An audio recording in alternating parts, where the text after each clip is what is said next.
Radhe Radhe guys. तो guys पिछली class में हमने चैप्टर स्टार्ट कर दिया था 10th क्लास का chemical reaction and chemical equation. तो गाइस उसमें हमने काफी सारी बात कर ली थी। चेंज इन सब्सटेंस के हमने बात कर ली थी। फिर हमने केमिकल रिएक्शन के बारे में बात कर ली थी। हमने ये भी देख लिया था कि रिएक्टेंट क्या होता है, प्रोडक्ट क्या होता है, तो ये हमने बात कर ली थी। तो गाइस अब हम स्टार्ट करने वाले हैं। अब हम बात करने वाले हैं केमिकल इक्वेशन की। आशा करता हूं आपको दिख रहा होगा। तो चलिए अब स्टार्ट करते हैं केमिकल इक्वेशन की। ठीक है, हम बात करेंगे केमिकल इक्वेशन। तो चलिए बात करते हैं what is the chemical equation and इसे कैसे रिप्रेजेंट करते हैं। तो चलिए बात करते हैं। तो राइटिंग एनी केमिकल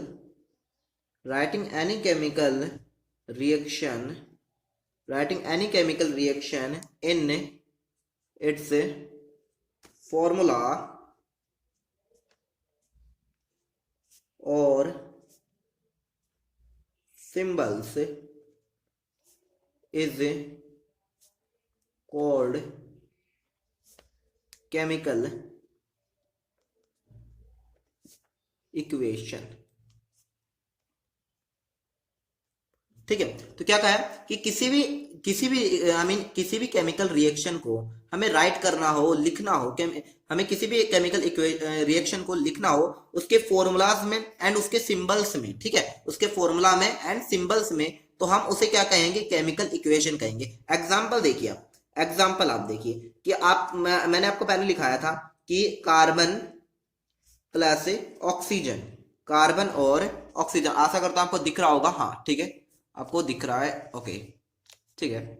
हाँ, कार्बन और ऑक्सीजन ये मिलकर क्या बनाते हैं गाइस, कार्बन डाइऑक्साइड बनाते हैं। क्या बनाते हैं, कार्बन डाइऑक्साइड। ठीक है, तो अब क्या करना है, हमें इसके फॉर्मूला एंड सिंबल्स में लिखना है। तो कार्बन को हम इसके सिंबल में लिख देंगे सी, और ऑक्सीजन को भी हम इसके सिंबल में लिख देंगे O2। तो क्या बन जाएगा गाइस, यहां से बनेगा CO2। क्या बन जाएगा, CO2। ठीक है, तो ये हुआ केमिकल इक्वेशन। क्या हो गई, केमिकल इक्वेशन। ठीक है, तो किसी भी केमिकल रिएक्शन को उसके फॉर्मूला एंड सिंबल्स में लिखना ही क्या कहलाता है, केमिकल इक्वेशन कहलाता है। आपको आशा करता हूं समझ में आ चुका होगा। ठीक है, वैसे ही एक और एग्जांपल देख लेते हैं।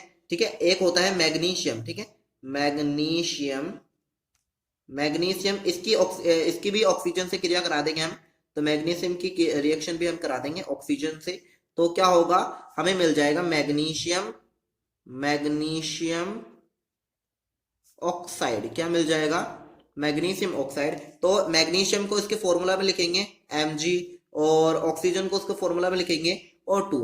ठीक है, तो यहां पर क्या बन जाएगा, हमें MgO। तो गाइज ये जो रिएक्शन है ये बैलेंस्ड नहीं है फिलहाल। बैलेंस्ड रिएक्शन क्या होती है हम आगे बात करेंगे। अभी हम ये मान के चलते हैं कि आपको बैलेंस्ड रिएक्शन बिल्कुल भी नहीं आती, लेकिन वैसे तो आपको पता लगना चाहिए कि यहाँ पर 2 आ चुका है और यहाँ भी 2 आएगा। ठीक है, यहाँ पे भी 2 आएगा, लेकिन अब यहाँ पे कैसे आएगा, किस तरह से आएगा, ये हम एक बार मान के चलते हैं कि आपको केमिकल इक्वेशन को बैलेंस करना बिल्कुल भी नहीं आता।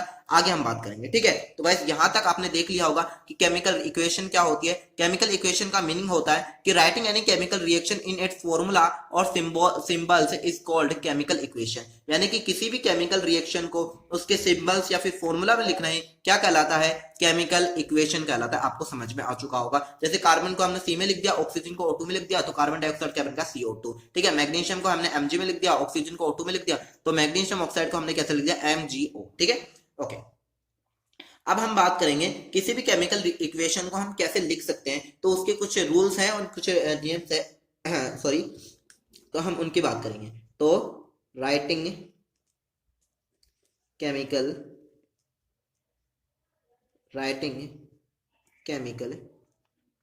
इक्वेशंस। ठीक है, यानी कि हमें केमिकल इक्वेशंस को हम कैसे लिखेंगे, हम उसकी बात करेंगे। चलो गाइस, तो इसके कुछ रूल्स हैं, तो हम देखते चलते हैं स्टार्टिंग से। तो सबसे पहला हम रूल लिखेंगे। तो सबसे पहला रूल क्या है, तो सबसे पहला रूल है draw an arrow between reactant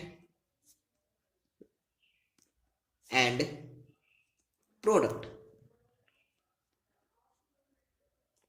ठीक है, तो गाइस ये है बिटवीन, ठीक है। तो बिटवीन को हम ऐसे मतलब शॉर्ट में लिख सकते हैं, तो ये आप कंफ्यूज मत होना, ये बिटवीन है, ठीक है। तो draw an arrow between reactant and product, ठीक है, यानी कि यहां पर रिएक्टेंट होगा, रिएक्टेंट, ठीक है, और यहां पर होगा product.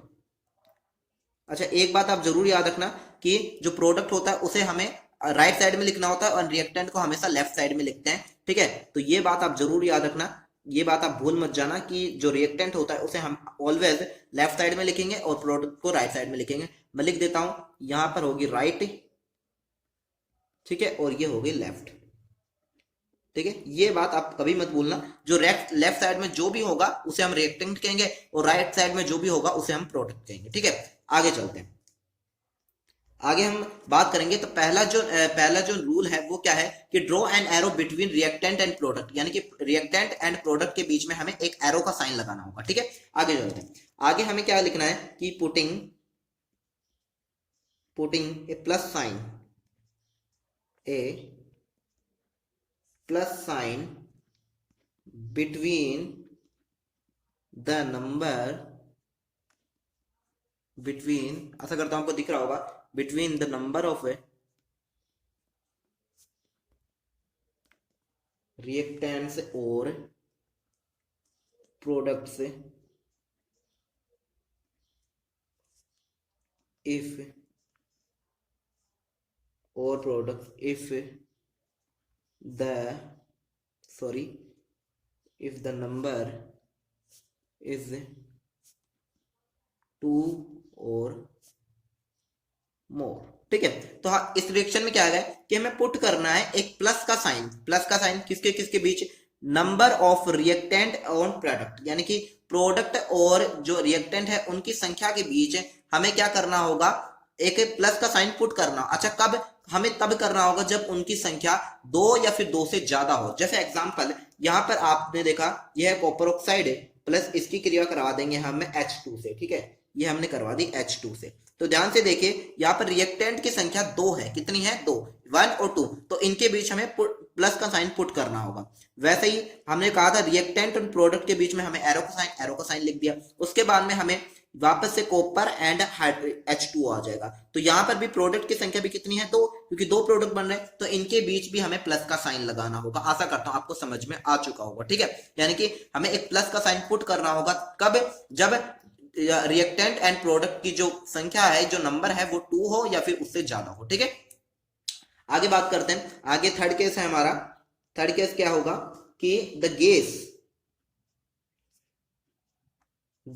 State is represented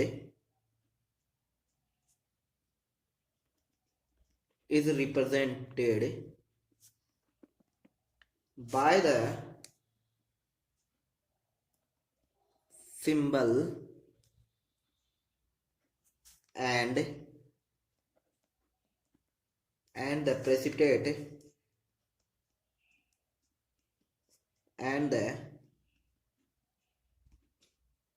precipitate state is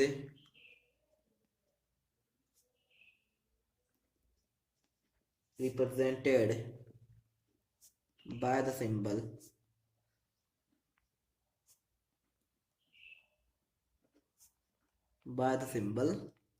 ठीक है। तो अब इस लाइन को मैं समझाता हूं, ठीक है, आशा करता हूं आपको दिख रहा होगा, ठीक है। ये क्या कर रहा है कि the gas state is represented by the symbol, हमें इस वाले सिंबल से हमें गैस स्टेट को रिप्रेजेंटेड करना होगा, ठीक है, मतलब इंडिकेट करना होगा। एंड जो प्रेसिपिटेट स्टेट होगी उसे हमें किस साइन से इंडिकेट करेंगे, इस साइन से इंडिकेट करेंगे। एक बार मैं आपको एग्जांपल से समझाता हूं, जैसे कि एक एग्जांपल है Zn प्लस H2SO4, तो क्या होगा, सॉरी H2SO4, तो यहां से क्या होगा ZnSO4 बाहर निकल जाएगा, ZnSO4 प्लस H2 गैस बाहर निकल जाएगी। अब H2 एक गैस है, तो गैस के लिए हम क्या करेंगे, यहां पर ये वाला साइन लगा देंगे कि हाँ ये गैस है और गैस निकल रही है, तो ये वाला साइन लगा देंगे। लेकिन अगर हम कहेंगे कि AgNO3 प्लस NaCl, ठीक है, तो इसकी क्रिया हम करवा देंगे, इन दोनों की हम क्रिया करवाएंगे, ठीक है, रिएक्शन करवाएंगे इन दोनों के बीच, तो हमें क्या बनेगा AgCl प्लस Na NO3। तो ये जो AgCl है ये प्रेसिपिटेट है। अच्छा, प्रेसिपिटेट का मतलब क्या होता है? प्रेसिपिटेट का मतलब होता है कि हमने एक सॉल्यूशन लिया है, ठीक है, मैं आपको ध्यान से समझाता हूँ कि हमने एक सॉल्यूशन लिया है, इसके अंदर हमने क्या ले लिया, हमने स्टार्टिंग में डाला क्या, AgNO3 प्लस NaCl, ये हमने डाल दिया। डालने के बाद जो तली पर रह जाएगा, ठीक है, मतलब इसमें कुछ विलियन होगा, सॉल्यूशन होगा, सॉल्यूशन में ये जो तली पर रहेगा, तली पर मतलब जो जमीन पर, यानी कि जो बिकर है, बिकर की जो यहाँ पर तली पर अटक जाएगा, उसे हम कहेंगे प्रेसिपिटेट। और ये कौन होगा, AgCl। कौन होगा, AgCl। तो आशा करता हूँ आपको प्रेसिपिटेट का मतलब समझ में आ चुका होगा कि प्रेसिपिटेट क्या होता है, ठीक है। जो यहाँ पर एकदम नीचे अटक जाएगा उसे हम कहेंगे AgCl, ठीक है, आई मीन प्रेसिपिटेट कहेंगे, ठीक है। तो ये हुआ हमारा थर्ड केस। अब हम बात करते हैं फोर्थ केस की, कि उसमें क्या होगा। तो हम बात करेंगे कि राइटिंग द स्टेट आशा करता हूं आपको दिख रहा होगा। अच्छा हाँ, दिख रहा है आपको, बिल्कुल सही है। Writing the state of reactants and products, ठीक है, यानी कि हमें रिएक्टेंट्स एंड प्रोडक्ट्स की स्टेट भी लिखनी होगी। अच्छा, कैसे लिखनी होगी, जैसे कि मान लीजिए सॉलिड है आपके पास, कोई रिएक्टेंट एंड कोई प्रोडक्ट अगर सॉलिड स्टेट में है तो हमें उसे एस से लिखना होगा। किससे, एस से। अगर कोई लिक्विड में है, किसमें है, लिक्विड में है, तो हमें उसे स्मॉल एल से लिखना होगा। अगर कोई गैस में है तो हमें उसे जी से लिखना होगा। और यदि कोई एक्वस में है, ठीक है, एक्वस की स्पेलिंग देख लेते हैं हम एक बार, AQUOUS, एक्वस, ठीक है, एक्वस सॉल्यूशन है, क्या है, एक्वस सॉल्यूशन, तो हमें उसे AQ से लिखना होगा, सॉरी गाइस, ठीक है, तो हमें उसे AQ से लिखना होगा, ठीक है। इसका एग्जांपल देख लेते हैं। यहाँ पे है कैल्शियम ऑक्साइड, ये सॉलिड है तो हमें S से लिख दिया, ठीक है। उसके बाद में ये जो H2O है, ये कैसा है, लिक्विड है, तो हमने इसे L से लिख दिया। तो अब इनका जो सॉल्यूशन, इनसे जो प्रोडक्ट बनेगा, ठीक है, वो क्या बनेगा, CaOH3, कैल्शियम हाइड्रोक्साइड।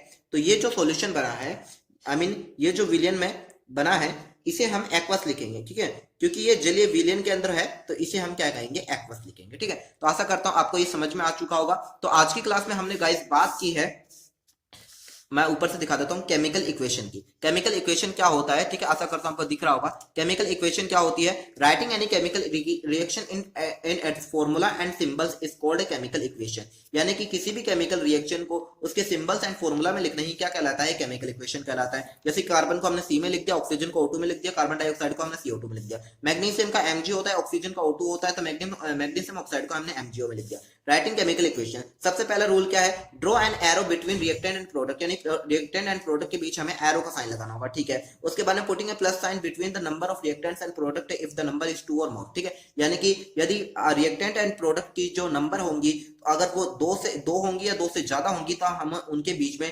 प्लस का साइन पुट करना होगा, ठीक है। आगे हम बात करते हैं, the gas state is represented by the symbol, हमें इस वाले एरो से सिंबल करना होगा, ठीक है, ऊपर वाले एरो से। एंड अगर प्रेसिपिटेट स्टेट होगी तो हमें नीचे वाले एरो से सिंबल करना होगा। रिएक्शन मैंने लिखा दिया है। रिएक्शन आपको गाइस याद रखना, अगर आपसे पूछी जाए तो आपको एक रिएक्शन तो जरूर याद रखनी है। वैसे तो मैंने 2 भी लिखा रखी है, लेकिन आपको एक रिएक्शन तो जरूर याद करनी ही है, चाहे कुछ भी हो, ठीक है। तो ZnSO4 यहाँ पे H2 गैस स्टेट में, तो हमें इसे इस वाले एरो से लगाएंगे। और AgCl यहाँ से प्रेसिपिटेट में है, तो हम इस वाले, प्रेसिपिटेट होता क्या है, जो बीकर के नीचे अटक जाता है, बीकर के नीचे एकदम तली पर रह जाता है, उसे प्रेसिपिटेट कहते हैं, ठीक है। अब बात सबसे लास्ट है कि writing the state of reactant and product, यानी अगर हम क्या करना होगा, रिएक्टेंट एंड प्रोडक्ट की स्टेट भी हमें लिखने होंगे। कैसे, जैसे सॉलिड है तो S लिखेंगे, लिक्विड है तो L लिखेंगे, गैस है तो G लिखेंगे, एंड एक्वस सॉल्यूशन है तो AQ लिखेंगे। जैसे कैल्शियम ऑक्साइड है, सॉलिड है, S लिख दिया, ठीक है, H2 है, लिक्विड है, L लिख दिया, कैल्शियम हाइड्रोक्साइड है तो AQ लिख दिया। ओके गाइस, तो यहां तक बात खत्म हुई है। अगर आपने नोट्स नहीं बनाए तो एक बार स्टार्टिंग से नोट्स जरूर बना लेना, क्योंकि ये नोट्स आपके आगे प्रिपरेशन में हेल्प करेंगे। ओके गाइस, तो मिलते हैं नेक्स्ट